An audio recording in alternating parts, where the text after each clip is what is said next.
Hola, les habla Pepe Vaz y les doy la bienvenida al devocional diario, Un Ratito en la Palabra. Y hoy es el día 38 de la convocatoria a 40 días de oración. No hay victoria sin oposición. ¿Alguna vez te ha ocurrido que estás teniendo un tiempo en la presencia del Señor y de repente comienzan a ocurrir cosas que nos sacuden del gozo y júbilo que experimentamos? Posiblemente se te explota una llanta del auto, o a lo mejor tuviste una discusión poco agradable con tu cónyuge. De repente los resultados del laboratorio médico dieron que tienes una enfermedad terminal. O tuviste un día bien sabroso en el trabajo en el que tu jefe te dijo una grosería. Entonces aquel gozo que te había levantado, fortalecido, se volvió en un pesar y una tristeza muy grande. Pues es ahí donde tenemos que con mayor fuerza levantarnos en la fortaleza y el poder de Dios para proclamar su victoria sobre esa prueba. Eso es un ejercicio en fe, pero no una fe barata pensando en musarañas o más bien soñando despierto. Actuar en fe es hacer firme nuestros corazones con nuestras respuestas y acciones de aquello que creemos y que tiene un fundamento sólido en las Sagradas Escrituras. Al vivir en fe, estamos diciendo que las palabras y promesas de Dios son verdaderas y por lo tanto vamos a vivir por ellas. La fe no es un juego de azar ni una especulación. La fe verdadera tiene como base el autor de la fe, Jesús.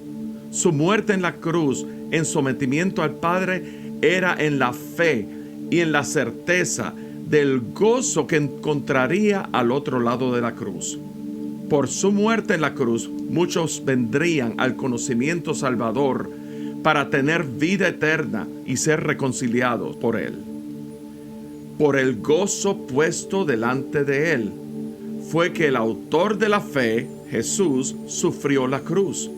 La cruz para Jesús era el precio para la redención. No hay salvación sin propiciación con sangre. No hay victoria sin oposición. Ayer tratamos el tema de la gran prueba de oposición que enfrentaron los israelitas de parte de las naciones vecinas. Primero trataron de hacer alianza, pero al no tener éxito, les intimidaron y enviaron cartas a los reyes con calumnias y mentiras. Tan fue así que el rey Artajerjes logró detener la obra de reedificación de la casa de Dios. Y aunque la obra fue detenida, no fue para siempre. Pero como es natural, el pueblo de Israel se desanimó en gran manera. En Esdras capítulo 5 menciona que los profetas Ageo y Zacarías profetizaron a los judíos en Judá y Jerusalén. En el libro del profeta Ageo, en capítulo 1, encontramos un llamado profético y una exhortación a meditar sobre sus caminos, que el tiempo ha llegado para que la casa de Jehová sea reedificada, y que el tiempo se apresura para salir de sus casas artesonadas.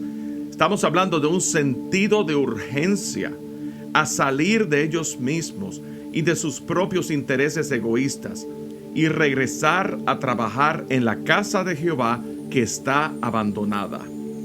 Por su parte, el profeta Zacarías exhorta a volverse al Señor, en otras palabras, a regresar al amor ferviente y vigoroso del Señor.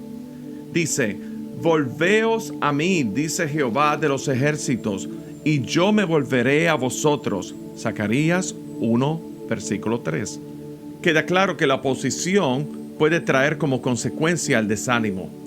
Y pudiéramos asumir una postura de brazos caídos y decir, utilizando el lenguaje coloquial: ¿para qué matarme trabajando? Si luego el rey que vive allá en el Jurutungo Viejo ni siquiera ha venido a ver lo que está ocurriendo, y lo que ha hecho es mandar una carta para que dejemos de hacer esto. Yo creo que me voy a mi casa, a mi comunidad, disfruto mi descanso porque la vida es corta. Y aunque les suene jocoso con el lenguaje caribeño, así pensamos, así decimos y así actuamos. Pero es importante señalar lo que dice en el verso 1 de Esdras capítulo 5. Los judíos estaban en Judá y Jerusalén en el nombre del Dios de Israel, quien estaba con ellos. Entonces vemos un detalle en el registro de Ageo en el capítulo 1, versículo 14.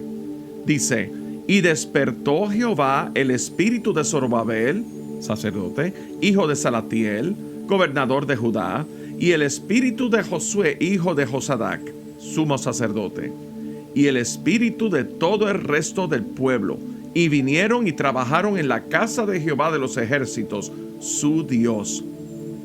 El pueblo respondió al llamado del Señor a edificar la casa de Jehová.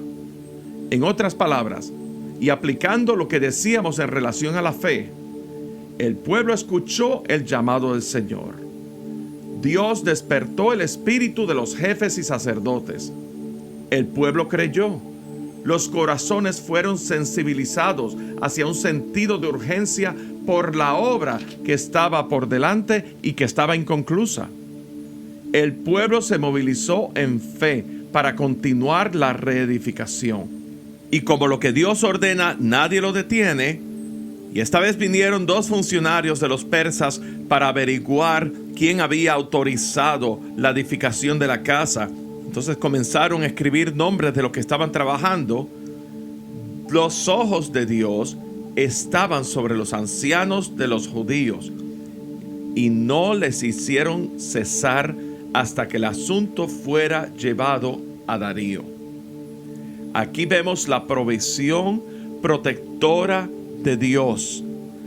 Dios ordena y nadie lo detiene. Y en base a eso, los jefes y sacerdotes de Judá les respondieron con toda confianza en el versículo 11: nosotros somos siervos del Dios del cielo y la tierra, y reedificamos la casa que allá muchos años antes había sido edificada, la cual edificó y terminó el gran rey de Israel. Y luego les dice que los padres de ellos habían provocado a ira a Dios y por eso fueron entregados cautivos de Babilonia, pero que en el año 1 de Ciro se erigió una orden para que la casa fuera reedificada y que los utensilios de oro fueran devueltos. Y entonces en el versículo 17, los jefes y sacerdotes le dicen a estos funcionarios persas: y ahora, si al rey le parece bien, búsquense en la casa de los tesoros del rey que está allí en Babilonia, si es así que por el rey Ciro había sido dada la orden para reedificar esta casa de Dios en Jerusalén, y se nos envía a decir la voluntad del rey sobre esto. Entonces el capítulo 6 dice que el rey Darío, al leer la carta, dio la orden de buscar en los archivos el decreto de Ciro. Y entonces ordenó la reactivación de la casa de Jehová y que fueran pagados del tesoro del rey y que devolviesen los utensilios de oro y plata que habían confiscado el rey Nabucodonosor. Entonces en el verso 6 les da la orden a los funcionarios a que se alejen de ellos. Y leemos en el 7: dejad que se haga la obra de la casa de Dios, que el gobernador de los judíos y sus ancianos reedifiquen esa casa de Dios en su lugar, y por mí es dada la orden de lo que habéis de hacer con esos ancianos. En el verso 10 dice: para que ofrezcan sacrificios agradables al Dios del cielo y oren por la vida del rey y por sus hijos. Darío está pidiendo oración por él, que aunque no significa que hubo una conversión como tal del rey Darío, hubo un reconocimiento que Jehová es el Dios de Israel. Versículo 14: y los ancianos de los judíos edificaban y prosperaban conforme a la profecía del profeta Ageo y Zacarías. Edificaron pues y terminaron por orden del Dios de Israel y por mandato de Ciro, de Darío y de Artajerjes, rey de Persia. Y luego en el versículo 16 dedicaron la casa de Dios. En el 18 los sacerdotes asumieron su lugar. Y en el 19 hicieron fiesta de Pascua. Y finalmente en el verso 22, celebraron con regocijo la fiesta solemne de los panes sin levadura, por cuanto Jehová los había alegrado. Lo que Dios ordena, nadie lo detiene. Hemos visto que a 130 años del tiempo de Ciro, Dios había dado la orden de reedificar la casa de Jehová. ¿Y por qué permitió a un rey pagano? Isaías 44:5, porque Él es Dios, el carácter de Dios. Dios está centrado en su gloria. Isaías 44:6, para que se sepa que yo soy Jehová. Dios se quiere dar a conocer. Isaías 44:7, para que se sepa que yo soy el que hago todo esto. Dios es el único que hace la obra. Ya dijimos, Dios no improvisa, Dios tiene un plan. Su plan es para sus propósitos. Su gloria, su conocimiento y su obra la hace a través de un mediador. En el Antiguo Testamento estaba señalando el camino.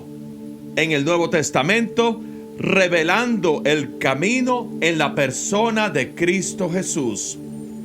En Efesios 1, versículo 9, dice que Dios nos ha dado a conocer el misterio de su voluntad según su beneplácito, el propósito de reunir todas las cosas en Cristo en la dispensación de los tiempos.